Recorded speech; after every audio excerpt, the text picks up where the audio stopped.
Hi guys, Welcome back to our channel to know the unknown. আমি লৌকিক, আমি Shubham. and আজকে এই ব্লগটা একটু অন্যভাবে স্টার্ট করছি আমরা। তোমরা আগের ব্লগটা দেখলে আমরা রাশিয়া, তো তারপরে আমরা ভেবেছিলাম ওখানেই ভিডিও করব, কিন্তু আমরা নিজেরাই সময় পাইনি। ভীষণই হেকটিক একটা শিডিউল, মানে আমি এত বেশি হেকটিক একটা শিডিউল করে ফেলেছি, তো সেই জন্য আমাদের একদমই টাইম ছিল না ভিডিওটা বানানোর মতো। আর বেসিক্যালি আমরা আরো ভাবলাম যে যেহেতু আমরা ফার্স্ট দিনে গিয়ে অনেক কিছু এক্সপিরিয়েন্স করেছি, তার মানে হয়তো পরের দিনগুলো তো আমরা আরো কিছু দেখতে পারি। তো আমরা ভাবলাম একবারে সবকিছু দেখেই তোমাদেরকে জানাবো। প্লাস যে যে ইনফরমেশন আমরা আজকে বলবো সেটা মানে কোথাওই নেই। মানে আমরা নেটে অনেক জনের ব্লগস দেখেছি যারা রাশিয়া গেছে, মানে সেটা হিন্দিতেই বলো ইংলিশেই বলো, বাংলা ব্লগস তো দেখিনি। আমি বাঙালি ব্লগস সেইভাবে খুঁজে পাইনি। তো যাই হোক, যেগুলো স্পেসিফিক্যালি মেনশন করা, যেটা হয়েছে আগে বলি, তারপরে পয়েন্টসগুলোতে আসছি। সেটা হচ্ছে ফার্স্টেই যখন আমরা রাশিয়া নামলাম, তো সেখানে আমি আগের ব্লগে তোমরা দেখলে আমরা বলেছি আমরা 10টায় নেমেছি, আর আমরা এয়ারপোর্ট থেকে বেরোতে পেরেছি হচ্ছে 4টে সাড়ে 4টের সময়।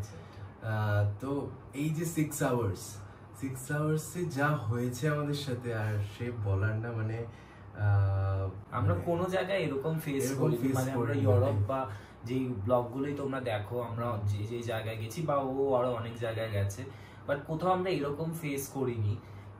তো তাও ই ভিসায়, ই ভিসা, মানে আমরা দুজনেই ই ভিসা। রাশিয়ার তোমরা জানো, যারা রাশিয়ান নিয়ে সার্চ করছো, ই ভিসা ইন্ডিয়ানসদের জন্য বেরিয়েছে। তো ই ভিসা নিয়েই আমরা গেছিলাম, যেটা 3 দিনের মধ্যে চলে এসেছিল ই ভিসাটা। তো আমরা ভাবলাম ই ভিসা আর কত আর কি হবে, মানে হয়তো ট্যুরিজমটা একটু ইজি করে দিয়েছে, কারণ রাশিয়া এমনিতেই একটা কঠিন কান্ট্রি ফর ট্যুরিজম।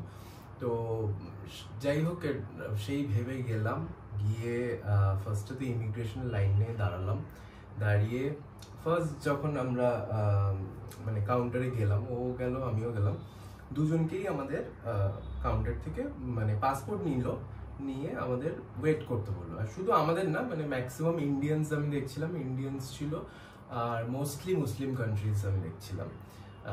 তো কোথাও গিয়ে আমার ফিল হচ্ছিল যে এখানে কোথাও গিয়ে রেসিজম আছে, ডেফিনেটলি আছে। রাশিয়ানসরা প্রচন্ডই রেসিস্ট হয়, তো সেইটাই কাজ করছিল। আমি ফার্স্টে ভাবছিলাম সেটা, তারপরে দেখলাম যে তা না, মানে পাশাপাশি রাশিয়ার পাশাপাশি যে উজবেকিস্তান বলো, আর যে কান্ট্রিজ আছে যেগুলো আর কি ওদের আন্ডারে ছিল আগে, এখন আর নেই, তাদেরকেও আটকাচ্ছে। তারপরে আমরা ওখান থেকে আমাদেরকে দাঁড় করিয়ে রাখলো। তো অনেকক্ষণ পর আমার নামটা প্রথমে এসছে, যদিও আমরা নামটা বুঝতে পারছিলাম না, ওরা এমন বাজেভাবে প্রোনাউন্স করছিল। যাই হোক, আমি সামহাউ একটা আন্দাজ করে গিয়ে কথা বললাম। তো তখন আমাকে একটা লাইনে নিয়ে গেল একজন, তো ও তাও দাঁড়িয়ে আছে। ফার্স্টে যেটা হলো সেটা হলো আমাকে একটা অন্য লাইনে যেতে হলো, কারণ দুজনকে আলাদা করে দিয়েছিল। মানে আমার নামটা ফার্স্ট অফ অল তো খুব বাজেভাবে প্রোনাউন্স করছিল। তো যাই হোক, আমি কোনোভাবে বুঝলাম। তো বোঝার পর আমি যখন ওদেরকে বললাম, তো আমাকে একটা অন্য লাইনে পাঠালো, ওকে তখনও দাঁড় করিয়ে রাখলো। তো অনেকক্ষণ ও দাঁড়িয়ে ছিল লাইনে। এবার আমি যেটা লাইনে ফেস করেছি সেটা হচ্ছে, আমি গিয়ে দাঁড়ালাম, আমার সাথে আরো কিছু ইন্ডিয়ানস ছিল, ট্রাভেল এজেন্টের সাথে গেছে। তো সেই জন্য, আর ওটা ওদের ফার্স্ট কান্ট্রি ছিল, তো ওরা একদমই ইংলিশ বলতে পারছিল না। তো খুব অবভিয়াস যে ওরা কিছুই বুঝতে পারছে না। তো আমি ওদের থেকে সব মোটামুটি যতটুকু শুনলাম। তো তারপর আমি যেটা দেখলাম সেটা হচ্ছে, আমরা ফার্স্ট লাইনে গেছি, কিন্তু যেটা হলো সেটা হলো ওদের মানে যখনই কোনো হোয়াইট পিপল আসছে, তখন যে ফ্লাইট এলো সেখানে যারা হোয়াইট ছিল বা রাশিয়ান ছিল, রাশিয়ানদের তো ঠিক আছে, কারণ নিজের কান্ট্রিতে অনেক সময় তাড়াতাড়ি পাস করিয়ে দেয়, বাট অন্য কান্ট্রির হোয়াইট পিপলরা যখন আসছে তাদেরকে ওরা আগে ছেড়ে দিচ্ছে। ইনফ্যাক্ট ওদেরই রাশিয়ানসরাই ওদেরকে নিয়ে আসছে এবং কিছু একটা ওদেরকে বলছে যে এদেরকে আগে বার করে দাও বা কিছু, তো ওদেরকে আগে বার করে দিচ্ছে। সেটা আমি দূর থেকে দেখতে পাচ্ছিলাম। তো আমি তখন যে ইন্ডিয়ানসের কথা বললাম, তো ওরা মানে ওনাকে বললো যে ওদের 6টা নাগাদ ফ্লাইট আছে, ওদেরটা যদি একটু আগে করে দেওয়া হয়। তো ওরা তো কিছু বুঝতে পারছে না, বিকজ লোকগুলো হিন্দিতে কথা বলছিল। তো আমি ওদেরকে ইংলিশে বললাম, বাট ওরা ইংলিশেও কিছু বুঝতে পারছে না। ইংলিশ তো এবার তখন আমার কাছে মানে আমি জানতাম না বা আমি কোনো সময় অতটা ইউজ করিনি, তো আমি ট্রান্সলেটরটা আমার কাছে ডাউনলোড করা ছিল না, ওর কাছে ছিল, তো আমি ট্রান্সলেট করতে পারছিলাম না। বাট যাই হোক আমি কিছুভাবে বুঝিয়েছিলাম, ওরা বুঝেওছে হয়তো, কিন্তু ওরা ছাড়বে না, ওরা ইন্ডিয়ান্স দেখে ওদের দাঁড়িয়ে রাখবে। ওরা বলেছে যে 6টার সময় ফ্লাইট আছে, তো কি প্রবলেম, এখন দাঁড়িয়ে থাকো এখানে। তো দাঁড় করিয়ে রেখে ওরা পরপর মানে আমাদের লাইন এগোচ্ছে, যেই হোয়াইট পিপল আসছে তাদেরকে আগে ছাড়ছে, তারপর আবার আমাদেরকে শুরু করছে। তো এই করে করে আমি গেলাম, তো আমাকে অতটা ইমিগ্রেশনে কিছু বলেনি, তো আমাকে ছেড়ে দেওয়া হলো। ওকে পাস করিয়ে দেয়। এবার সেটা আমি জানতেও পারি না, কারণ যতক্ষণে ও লাইনে দাঁড়িয়ে ছিল ততক্ষণে আমাকে আবার ডাকে, মানে ওকে ইমিগ্রেশনের কাউন্টারের দিকে নিয়ে যায়, কিন্তু আমাকে উল্টো দিকে নিয়ে যায়। উল্টো দিকে দেখি আমি যখন যাই জায়গাটায়, ওখানে অ্যাটলিস্ট 150 জন বসেছিল। 150 জনের মধ্যে মোটামুটি 50 জন হবে ইন্ডিয়ানস, বাদ বাকি অন্যান্য কান্ট্রিজ ছিল, বাট ম্যাক্সিমাম ব্রাউন পিপল, মানে ব্রাউন বা এশিয়ান মিক্স ছিল। মানে যেটা বললাম উজবেকিস্তান বা অন্যান্য কান্ট্রিজ ছিল, মাইনরিটি কান্ট্রি ছিল। তো যাই হোক, তো এক এক করে ইন্ডিয়া মানে ওদের কাইন্ড অফ একটা আমি দেখলাম কেবিন রয়েছে। তো কেবিনে হয়তো একটা কেবিন অ্যালটেড ফর ইন্ডিয়ানস, একটা কেবিন অ্যালটেড ফর অন্য কান্ট্রিজ, মানে এরকম ভাবে রয়েছে। তো যাই হোক ইন্ডিয়ানসদের আমাদের যে গ্রুপটা ছিল সেখানে গ্রুপ ওয়াইজ করে দিয়েছিল ওরা। তো আমার গ্রুপে ছিল 4-5 জন, তার মধ্যে 4 জন বাঙালি ছিল। তো একজন নন বেঙ্গলি, একজন পাঞ্জাবি, একজন ছেলে ছিল, যে বোধহয় ফার্স্ট টাইম ট্রাভেল করছে কোথাও। তো সে তাকে ফার্স্টে ডেকেছিল, তো সে গেল। সে এলো যখন প্রায় 1.5 ঘন্টা পর, 1.5 ঘন্টা তাকে ইন্টারোগেট করা হয়েছে। তো যাই হোক সে এলো যখন, সে তো পুরো কাঁপছে আমি যেটুকু বুঝলাম। প্লাস সে আমায় এসে বললো যে মোবাইল চেক করছে, উইচ ইজ উইয়ার্ড, মানে এটা করা একদমই উচিত না, থেকেও ইটস ইলিগাল। তুমি কারোর পার্সোনাল প্রপার্টি এভাবে দেখতে পারো না, যতই ইমিগ্রেশনে থাকো যাই থাকো, but this is very wrong. তো যাই হোক আমি তারপরে আমাকেই বোধহয় ডাকলো না, তারপরে আরেকটা ছেলে ছিল, বাচ্চা ছেলে, তো ওর বাবাকেও আলাদা করে দিয়েছিল। ওর বাবা শুভমের লাইনে ছিল, তো তারাও বাঙালি ছিল, মানে কলকাতারই ছিল। দেন যাই হোক ওরা যখন বেরোলো আমাকে ডাকলো, ডেকে আমি যেটুকু বুঝলাম ছোট ছোট, মানে একদমই ছোট, কইটুকু বলবো, লাইক যেগুলো আর কি এসটিডি বুথ হয় ওই টাইপের ঘর। তো সেইখানে মানে সর্ট অফ ইন্টারোগেশন রুম আর কি। তো সে জিজ্ঞেস করা শুরু করলো যে কেন এসছি, হ্যান ত্যান, একটা বেসিক কোয়েশ্চেন, বুঝতে পারছি হতেই পারে। দেন আমার ফোন নিয়ে নিল নিজে থেকে, নিজেই খুলে নিচ্ছে, না আমাকে খুলতে বললো, দেন নিজেই হোয়াটসঅ্যাপ থেকে শুরু করে যা যা আছে সব চেক করছে। তো বাট ইংলিশ একদম বোঝে না, মানে ইংলিশের ইও বোঝে না। আমি মানে ওর বোঝানোর চেষ্টা করছে, আমার কাছে ট্রান্সলেটর ছিল, আমি ট্রান্সলেটর দিয়েও বোঝাচ্ছি, তাও যেন বুঝতে পারছে না। তো যাই হোক আমি তাও যে আমার আইটিনারি ছিল যে কোথায় কোথায় যাচ্ছি বা কেন যাচ্ছি, আমায় জিজ্ঞেস করছে ইয়াকুৎস কেন যাচ্ছি বা ইরকুৎস কেন যাচ্ছি, আমি বললাম ট্যুরিজমের জন্য। তারপর ওখান থেকে ব্যাংককের ফ্লাইট রয়েছে আমাদের, সেই সব দেখালাম, তাও ওদের বিশ্বাস হচ্ছে না। তো যাই হোক আমাকে প্রায় 1/2 ঘন্টা মতন বসিয়ে রাখলো আরো। দেন বোধহয় নিজেই হাঁপিয়ে গেছিল, যে নিজেই ইংলিশ বলতে পারে না, দ্যাট ইজ দেয়ার প্রবলেম। হ্যাঁ, খুব বাজে একটা জিনিস যে তোমরা একটা ইন্টারন্যাশনাল ল্যাঙ্গুয়েজ তোমরা জানো না, ব্যাপার। এটা নিয়েও আমার একটা বক্তব্য আছে যে ও যখন ওর ইন্টারোগেশন চলছে, আমার তো ইমিগ্রেশন হয়ে গেছে, আমি নিচে গিয়ে লাগেজের ওখানে গিয়ে লাগেজ ফাগেজ নামিয়ে আমি দেখছি ও তখনও আসেনি। এবার আরেকটা জিনিস যেটা আমাদের এখানে বলার আছে সেটা হচ্ছে আমরা এখনো অব্দি যতগুলো কান্ট্রিজ ঘুরেছি সবকটা কান্ট্রিতে এয়ারপোর্টে ওয়াইফাই থাকে, যেটা ফ্রি ওয়াইফাই, ওদেরও ফ্রি ওয়াইফাই আছে, ওটা শুধু রাশিয়ানসদের জন্য। মানে তোমাকে রাশিয়ান কোনো নাম্বার দিতে হবে তবেই তোমার ওয়াইফাইটা ফ্রি হবে, মানে তুমি ওয়াইফাইটা লাইক চায়না, অ্যাকচুয়ালি চায়নাতেও এটা আছে। চায়নাতে শুধু তা নয়, চায়নাতে সিটিজেনশিপ নাম্বার দিতে হবে। আমি তো জানি না, বিকজ আমি কখনো চায়না যাইনি, বাট আমি যতগুলো জায়গা গেছি মোটামুটি ভালো জায়গাতেও গেছি, ডিক্টেটরশিপ কান্ট্রি যেরকম হয়, তো সেখানে ওয়াইফাই নেই। তো তোমার কাছে কোনো ওয়ে নেই যে তুমি তোমার কোনো লোক যদি আলাদা কোনো ইমিগ্রেশন কাউন্টারে থাকে বা সে যদি না আসে বা সে কোথায় আছে তুমি যদি খুঁজতে চাও, you will not be able to find that person. এবার সেই জন্য আমিও বুঝতে পারছিলাম, বাট আমি গেস করেছিলাম হয়তো ওকে বের করে দিয়েছে। তো আমি যেটুকু দেখলাম, যাই হোক আমাকে ছেড়ে দিল, ছেড়ে তাও ইমিগ্রেশনে আবার যে ফার্স্ট কাউন্টারে গেছিলাম ওখানে আবার দাঁড়াতে হলো। মানে আর কিছু তেমন ইয়ে করেনি। আরো ওই টোটাল ব্যাপারটা হচ্ছে 6-7 ঘন্টা, মানে 7 ঘন্টা না, বাট 6 ঘন্টার বেশি ছিল। তো গিয়ে বাইরে গিয়ে ওর সাথে দেখা হলো। এই সময় তো মিন টাইমে ও যখন আসেনি তখন আমাদের যে ফ্লাইট ছিল এরোফ্লট, যেটা ওদের নিজস্ব ফ্লাইট, তো ওদের একটা কাউন্টার করা ছিল যেখান থেকে ওরা হেল্প করবে লোককে, এরকম একটা কাউন্টার ছিল। তো সেই কাউন্টারে গিয়ে আমি অনেকক্ষণ ওয়েট করার পর যখন আমি বুঝতেই পারছি না যে ও কোথায় আছে বা ওই বা কি করে জানবে আমি কোথায় আছি, সেটার জন্য যেহেতু ওয়াইফাইও নেই, তো আমি দেখলাম এটাই একমাত্র অপশন যে আমি ওদের কাছে গিয়েই বলি যে অ্যাটলিস্ট ওরা যদি অ্যানাউন্স করে দেয় ওর নাম ধরে যে আমি এখানে বসে আছি, ও যেন ইমিগ্রেশন হয়ে গেলে ওখানে চলে আসে। তো আমি গিয়ে যখন ওদের সাথে কথা বলতে গেলাম, ওরা এত উইয়ার্ড একটা বিহেভিয়ার দেখালো যে আমি ইংলিশটা স্টার্ট করলাম, ওরা সাথে সাথেই বললো যে ওরা ইংলিশ বোঝে না, এবং ইংলিশ বোঝে না বলতে বলতে ওরা হাসছে। মানে আমার খুব ব্যাপারটা উইয়ার্ড লাগলো যে তোমরা ইংলিশ জানো না, যেটা একটা ইন্টারন্যাশনাল ল্যাঙ্গুয়েজ, সেটা তোমরা জানো না, আর তোমরা লোকজনের উপর হাসছো, যেটা তোমাদের ফল্ট। তো যাই হোক, অ্যাজ এ টুরিস্ট অবভিয়াসলি সে মানে তার কান্ট্রির ল্যাঙ্গুয়েজ অবভিয়াসলি শিখে যাবে না। হয়তো কয়েকটা ওয়ার্ডস আমরা দাসবিদানিয়া হ্যান ত্যান এইগুলো শিখে গেছিলাম, মানে যেগুলো বেসিক ওয়ার্ড। সবচেয়ে বড় কথা হচ্ছে তুমি যদি কোনো রিমোট প্লেসে যাও সেখানে না জানে দ্যাট ইজ ফাইন, বাট তুমি একটা এয়ারপোর্টে, সবথেকে বড় Moscow airport, the capital of Russia, এয়ারপোর্টে তুমি বসে আছো যেখানে জায়গা, হ্যাঁ, যেটাতে কেউ কিছু জানে না। তো যাই হোক ওর সাথে আমার দেখা হলো।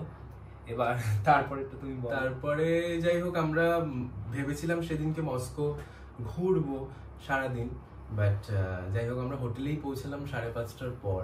তো ফ্রেশ হতে হতে 6টার সময় বেরোলাম। তারপরে তোমরা না, তার মাঝখানে একটা ব্যাপার আছে, তুমি স্কিপ করে গেছো। সেটা হচ্ছে এখানে আরেকটা ব্যাপার আছে। হ্যাঁ, সেটা হচ্ছে আমরা যখন এলাম আমাদের মানে এইবার ও কোনো ডলার বা কিছু ক্যারি করেনি, যেটা নরমালি ও ক্যারি করে সেটা ও ক্যারি করে। আমি ভেবেছি তো আমরা ভাবলাম কার্ডস দিয়ে তো হয়েই যায়। তার আগে আমরা ভিয়েতনামে একটু প্রবলেম ফেস করেছিলাম একবার, কিন্তু সেটা মানে সলভ হয়ে গেছিল পরে আমার কার্ড ইউজ করে। এখন যে কার্ডস গুলো ছিল ওগুলো মোটামুটি ইন্টারন্যাশনালি চলে, না তখন আমার এইচডিএফসি কার্ড দিয়ে চলে গেছিল। বাট এইবার আমরা গিয়ে দেখছি যে কোনো জায়গায় ওর কার্ড ইউজ করছি, আমার কার্ড ইউজ করছি, এমনকি কাকুর মানে ওর বাবার কার্ড ইউজ করা হচ্ছে, সেখানেও কোনো কার্ড চলছে না। এবং প্রত্যেকটা ATM a visa, master card সব লেখা রয়েছে যে তুমি এইগুলো ওরা চালাতে দেবে, বাট অনলি রাশিয়ান, শুধু রাশিয়ান কার্ড ছাড়া কিচ্ছু চলবে না। সো পয়েন্ট নাম্বার 1, যেটা আগের পয়েন্টটা ছিল, সেটা হচ্ছে ই ভিসায় গেলে don't take anything for granted. তার থেকে স্ট্যাম্প ভিসা দিয়ে যাও, অনেক ইজি হবে। আমার পেছনে একজন দাঁড়িয়ে ছিল, এটা বলতে ভুলে গেছি, আমার পেছনে একজন দাঁড়িয়ে ছিল যার স্ট্যাম্প ভিসা ছিল, তাকে কিন্তু কিছু জিজ্ঞেস করেনি। ই ভিসা যারা যাচ্ছে আমি দেখলাম, যারা আমাদের সাথে ছিল, ই ভিসাদের বেশি ইন্টারোগেট করছে বা বেশি কোয়েশ্চেন্স করছে, কারণ এত ইজিলি যেহেতু ভিসাটা পাওয়া যাচ্ছে, সেই কারণে। এটা হচ্ছে পয়েন্ট নাম্বার 1, যে ই ভিসা অ্যাভয়েড করে স্ট্যাম্প ভিসা একটু বেশি দিন লাগবে, হয়তো 15 দিন লাগবে, বাট স্ট্যাম্প ভিসায় যাও, দ্যাট বেটার।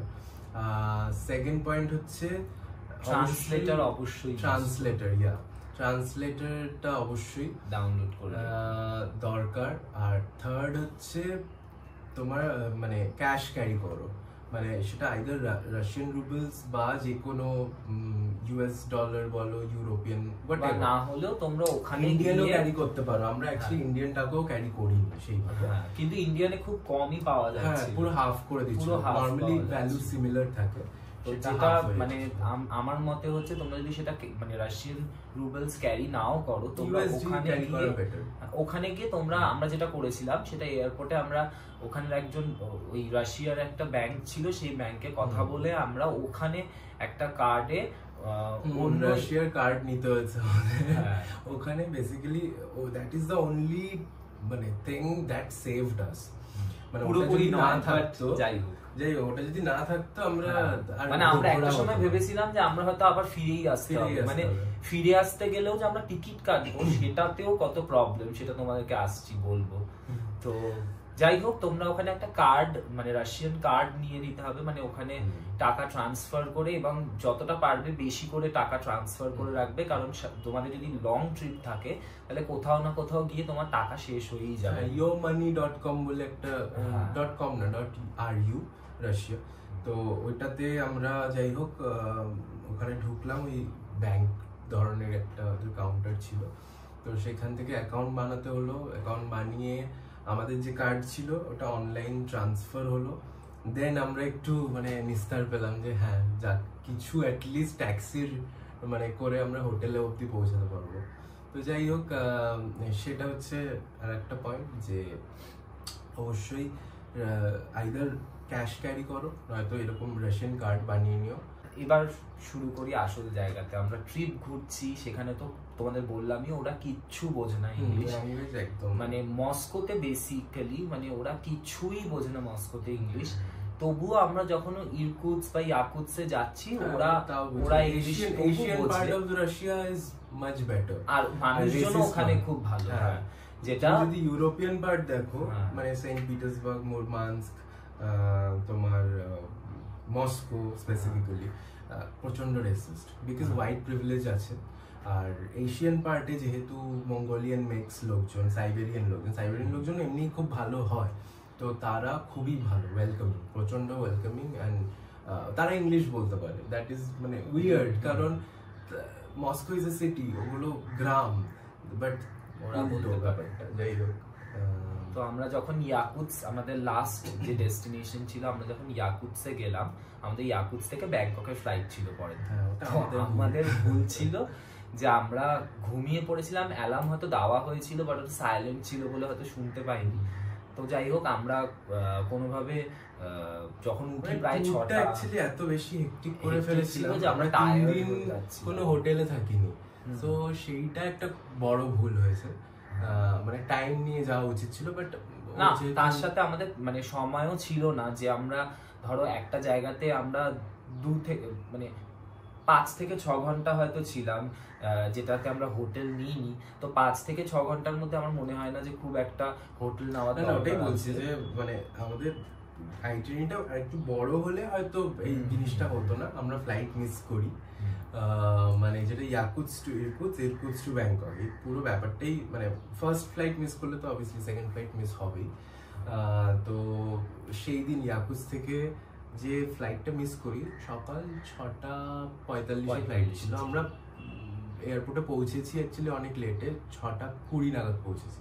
তো অবভিয়াসলি আমাদের বোর্ডিং করতে দিচ্ছিল, কিন্তু আমাদের লাগেজ তুলতে দিচ্ছিল না, তো অবভিয়াসলি লাগেজ ছাড়া তো আমরা যেতে পারবো না।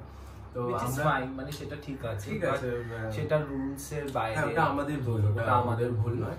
ওরা অনেক হেল্প করার চেষ্টা করেছিল যে অন্য ফ্লাইটস, আমরা যখন দেখছিলাম যে অন্য ফ্লাইট কি আছে, কোথা দিয়ে যাওয়া যায়, তো ওরা অনেক চেষ্টা করলো। স্পেসিফিক্যালি আমি বলবো এরোফ্লটের যারা লোকজন ছিল, তারা মানে যেহেতু গভর্নমেন্টের চাকরি, তো একটু বেটার লোকজন ছিল আমার মনে হলো। তো তারা হেল্প করার চেষ্টা করছিল, কিন্তু কোনো ফ্লাইট নেই, তাদের কোনো অপশন, মানে ওইটাই একটা ব্যাপার যে ওইখান থেকে হয়তো আজকে যদি 2টো ফ্লাইট থাকে তাহলে আবার 5 দিন পর আবার ফ্লাইট আছে। তো এটা আমার মনে হয় খুব বাজে, কারণ কোনো একটা ডেস্টিনেশনে যাওয়ার জন্য মানে তোমরা যদি ইরকুটসে, মানে আমরা অনেক কিছু চেষ্টা করেছিলাম যে ইরকুটসে না হলে তাহলে মস্কো হয়ে যাবো বা কিছু আরো কিছু। আর সবচেয়ে বড় কথা যেটা এখানে আমি বলবো সেটা হচ্ছে আমরা অন্য যত ইউরোপিয়ান কান্ট্রিজ বা যে কোনো জায়গায় গেছি, আমরা দেখেছি ওরা ওদের ল্যাঙ্গুয়েজে লেখা থাকে, কিন্তু তার নিচে ইংলিশটাও লেখা থাকে। এখানে একটা জায়গা যেখানে আমি দেখেছি কোথাও ইংলিশ লেখা নেই, মানে তুমি যদি রেলওয়ে স্টেশনে যাও, আমি ওটাই পরে যখন ভাবছি জিনিসটা, it's very similar to China. হ্যাঁ, মানে এটা না মানে করাটা উচিত ওদের, কারণ এটা না হলে পরে খুবই প্রবলেম হবে। লোকে ইংলিশটা না দেখতে পেলে কি করে বুঝবে? You are open to the world, ট্যুরিজমের জন্য যখন খুলেছো নিজের কান্ট্রিকে, অবভিয়াসলি এগুলো করা উচিত, বাট করবে না। যাই হোক, তো তারপরে আমরা ফ্লাইট তো সেই দিন একটা কি দুটো ছিল যেগুলো পুরো ফুল ছিল, তো হচ্ছিল না। তো আমরা নেক্সট দিনের একটা ফ্লাইট পেয়েছিলাম, যেই ফ্লাইটটাতে ওরা বলছে বিজনেস ক্লাস, ওরা সেই ফ্লাইটটা পুরো ব্যাংকক যেতে প্রায় 7 লাখ টাকা মতো লাগছিল না? 5.5 মানে যেটা নাকি মানে নরমালি মানে 1 লাখও লাগে না। 1 লাখও লাগে না, কত আর লাগে, মানে ইয়াকুৎস থেকে ইরকুৎসটা একটু কস্টলি হয়ে যায়, বাট ইরকুৎস টু ব্যাংকক নাকি 15,000 টাকারও ফ্লাইট আছে। তো সেইখানে মানে ওরা এত টাকা পরের দিনের ফ্লাইটের জন্য নেওয়ার কোনো মানে হয় না, বিকজ আমার মনে হয় এটা যে ফ্লাইটটা তো ফাঁকাই যাবে পরের দিন যদি কেউ না নেয়। তো সেখানে যদি আমরা নিয়ে নিই, অ্যাটলিস্ট টিকিটটা তো ওদের বেঁচে গেল, মানে টিকিটটা তো বুক হয়ে গেল, তো যেটাই দাম সেটাই নেওয়া উচিত। পরের দিনের জন্য এত মানে নিচ্ছে তো নিচ্ছে, এতটা বেশি নিচ্ছে, যেটা খুবই খারাপ। তো যাই হোক, তো আমরা অনেক প্রবলেমে পড়েছি সেখানে, মানে সেই যখন আমরা ফ্লাইট পাচ্ছি না, আমরা লাস্টে দেখছি আর কোনো অপশন নেই, আমরা দুটো আলাদা আলাদা ফ্লাইটে দুজন টিকিট কাটার জন্য গেছি। বাট যেটা তোমাদের বললাম যে কোনো কার্ডই মানে ওটাও যদি হয়ে যেত তাও আমরা মানে অনেকটা কমে আর কি চলে আসতে পারতাম। কিন্তু আমি সেদিনকে কি হয়ে গেল আমি জানি না, ওই যেটা বললাম ইয়ো মানি, সেটাতেও যেহেতু লাস্ট দিন ছিল, তো আমরা ম্যাক্সিমাম ক্যাশ বা অ্যাকাউন্টে কার্ডের যে টাকা ছিল সব খরচা করে দিয়েছিলাম, 1500 টাকা মতন বাকি ছিল। তো বাদ বাকি আমি দেখছি আবার রিচার্জও করা যাচ্ছে না সেদিন, মানে সেদিন একদম মানে অবস্থা খারাপ হয়ে মানে কোনো টাকাই রিচার্জ করা যাচ্ছে না, কিছু করা যাচ্ছে না। তো আমরা কিছু মানে লিটারালি আমরা মানে কাঁদতে বাকি রেখেছিলাম যে এখন কি করব, বিকজ আমাদের কাছে না টাকা আছে, আমরা এমনকি ফ্লাইট মানে আমাদের খাওয়ার টাকা বলতে ওই টোটাল দুজনের মিলিয়ে 1500 টাকা রয়েছে। আর তার সাথে সাথে আমাদের যেহেতু হোটেল মানে সেদিন আমরা ছেড়ে দিয়েছি, হোটেলও তো আমাদের নতুন করে করতে হবে, তো সেটা করার জন্য আমাদের যে টাকা দরকার সেটা এখানে নেই। কারণ আমি এটা আমরা বলিনি, সেটা হচ্ছে যে এখানে কিন্তু মানে তোমরা যদি কিছু বুক করতে চাও, তোমরা নরমাল booking.com বা কিছুতে তোমরা ওইভাবে ইনফরমেশন পাবে না, তোমাদেরকে ওদেরই ওয়েবসাইট থেকে করতে হবে। না, এতে একমাত্র ইন্টারন্যাশনাল যেটা কার্ড অ্যাকসেপ্টেড হয় সেটা হচ্ছে জেন হোটেলস। তো জেন হোটেলস বলে একটা তোমরা সার্চ করলে পেয়ে যাবে, একটা ওয়েবসাইট আছে, it's like a third party website. এটা 5000 দাম হয়, সেটা ওখানে অ্যাটলিস্ট 8000 হবেই, মানে এতটা ডিফারেন্স হয়। অবভিয়াসলি কমিশন থাকে। আর বাদ বাকি যে রাশিয়ান ওয়েবসাইটগুলো, আমি নর্মালি গুগল থেকে মানে গুগল ম্যাপ যেটা হয়, গুগল ম্যাপ থেকে দেখবে হোটেলস যদি সার্চ করো, ওখান থেকে সার্চ করা যায় করে, বাট ওদের ওয়েবসাইট থেকেই বুক করতে হচ্ছিল। তো আমি একটা মাথায় লাগিয়েছিলাম যে যদি আমাদের কার্ড না কাজ করছে এখান থেকে, পে অ্যাট দি হোটেল, তো ওটাই আমরা ম্যাক্সিমাম আর কি করছিলাম, যে হোটেলে পৌঁছানোর পর পেমেন্ট করব, ক্যাশ করে দেবো। তো যাই হোক ওইভাবেই করেছি জিনিসগুলো। তো তারপর যাই হোক আমরা যখন দুজনে আলাদা ফ্লাইটও বুক করতে যাচ্ছি, তখন দেখছি আমাদের ইন্টারন্যাশনাল কাজ চলছে না, বিকজ আমি তোমাদের বললাম যে ওখানের কার্ড ছাড়া চলে না, এবার ওখানে কার্ডে আমরা টাকা দিতেও পারছি না, তো ট্রান্সফার হচ্ছিল না। হ্যাঁ, তো তখন আমরা পুরো লিটারালি কাঁদতে বাকি রেখেছিলাম যে এতটাই খারাপ অবস্থা, এবার আমরা কি করব, না আমরা কোথাও এখান থেকে বেরোতে পারছি তার টাকা আছে, না আমরা এখানে থাকতে পারছি তার টাকা আছে, তার উপর ভিসা শেষ হয়ে আসবে, তো কি করব কিছু বুঝতে পারছিলাম না। তো তখন কাকু মানে ওর বাবা যেটা বললাম, তো কাকু আমাদেরকে মানে লিটারালি প্রচুর হেল্প করেছে, উনি সাথে সাথে আমাদের ওকে ফোন করে। আমি এটা বুঝলাম না, আমরা মানে আমি ওখানকার সিম নিয়ে নিয়েছিলাম যাতে নেটটা থাকে, আর সেটাও ভালোভাবে চলছে, সেটা ঠিক করে চলছে। যাই হোক, তো নর্মালি যখন সার্চ করা হয় হোটেলস বা ফ্লাইটস, সেটা অনলাইনে অনেক প্রাইসেস দেখায়, হ্যান ত্যান, আমাকে সামহাউ সব বুকড দেখাচ্ছিল, কেন জানি না, মানে ওখানে থেকে সেম ফ্লাইট হয়তো বুকড দেখাচ্ছে, সেটাই আমার বাবাকে অনেক কম দামে দেখাচ্ছে।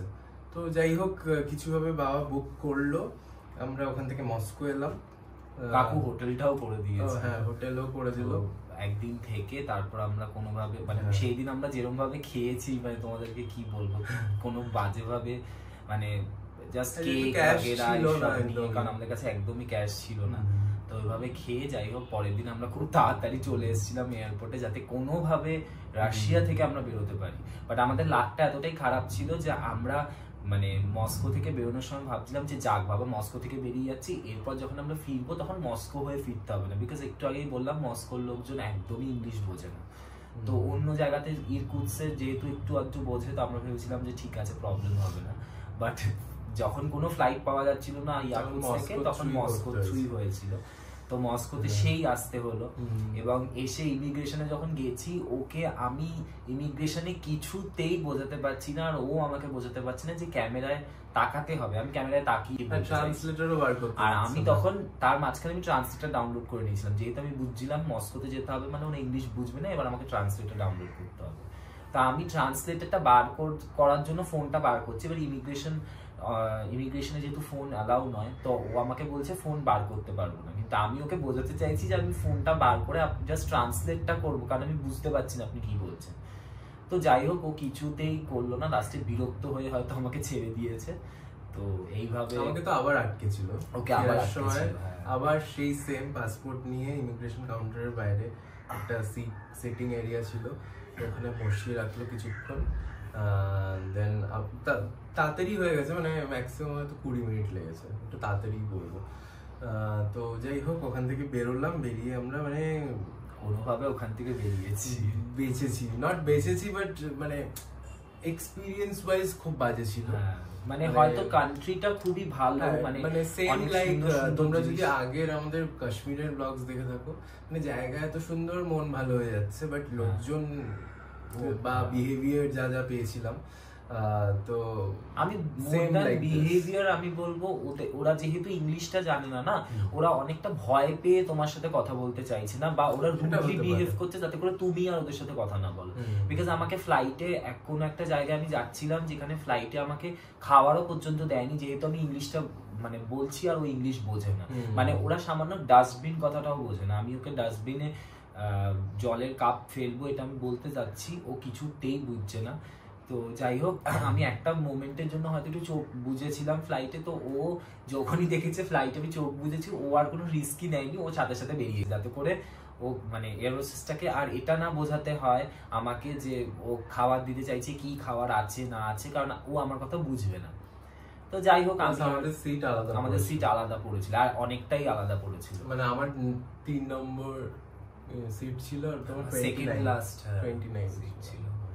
তো যাই হোক এটাই তোমাদেরকে বলার ছিল, বিকজ মানে আমরা অনেক ব্লগার্সদের ব্লগ দেখেছিলাম যেরকম প্রত্যেক জায়গাতেই ইনফরমেশন গুলো একদমই বাট কেউ ইনফরমেশন গুলো দেয় না। বাট আমার কোথাও গিয়ে মনে হয় যে কোনো জায়গার ইনফরমেশন যেমন দেওয়া দরকার, এটা তার থেকেও বেশি ইম্পর্টেন্ট, এটা দেওয়া উচিত। বিকজ এইগুলো না থাকলে তুমি জায়গা একটা কোথাও গিয়ে রিসার্চ করেও নিয়ে নিতে পারবে, বাট এই প্রবলেমস গুলো যদি আগে থেকে না বলা থাকে তাহলে তোমরা ওখানে গিয়ে মানে যেহেতু ওটা একটা ফরেন কান্ট্রি, তুমি ওখানে গিয়ে অনেক প্রবলেমস ফেস করতে পারো। এই যে আমাদের 10টা থেকে এই যে 5:30 বেজে গেল মস্কোয় ঢুকতে, এটাতে এফেক্ট যেটা হলো আমরা মস্কোটাই ঘুরতে পারলাম না ঠিক করে। মানে আমরা একদিনই প্ল্যান করেছিলাম, মস্কোতে অ্যাজ সাচ কিছু দেখার নেই, বাট ঠিক আছে মানে ওটার জন্য আমরা বেঁচে গেছিলাম। মানে যদি এটা অনেক কিছু প্ল্যান থাকতো, যদি আমাদের গ্রুপ ট্যুর থাকতো বা ওই ডে ট্যুর যেগুলো ভায়াটার যদিও চলে না, বাট ওই টাইপের যে ট্যুর এজেন্সির সাথে থাকতো তাহলে হতো না জিনিসটা। তো যাই হোক এই পয়েন্টস গুলো অবশ্যই মানে মাথায় রেখে যাওয়া দরকার। বাদ বাকি ট্রিপ তো ওয়াজ অ্যামেজিং, মানে জায়গা খুব সুন্দর। তোমরা ব্লগস গুলো দেখো, অবশ্যই কমেন্ট করো, অ্যান্ড যদি কোনো ইনফরমেশন কেউ যদি ভাবছো যে যাবে, আমরা আরো রুটস বার করেছি যেটা দিয়ে ইজিলি যাওয়া যায়, not via Moscow but other places like Irkutsk বা আরো। তো এনিওয়ে তোমরা এই ব্লগটা দেখো, দেখে জানাও কেমন লাগলো। Do subscribe, like and comment. আর আমাদের অন্য ভিডিওসও দেখো, এই ভিডিওগুলো তো অবশ্যই দেখো। আর তাছাড়াও মানে নতুন যা যা আসছে সেগুলো তো আরো ইন্টারেস্টিং কিছু থাকবে, তো দেখো, এটাই বলার। চলো টাটা।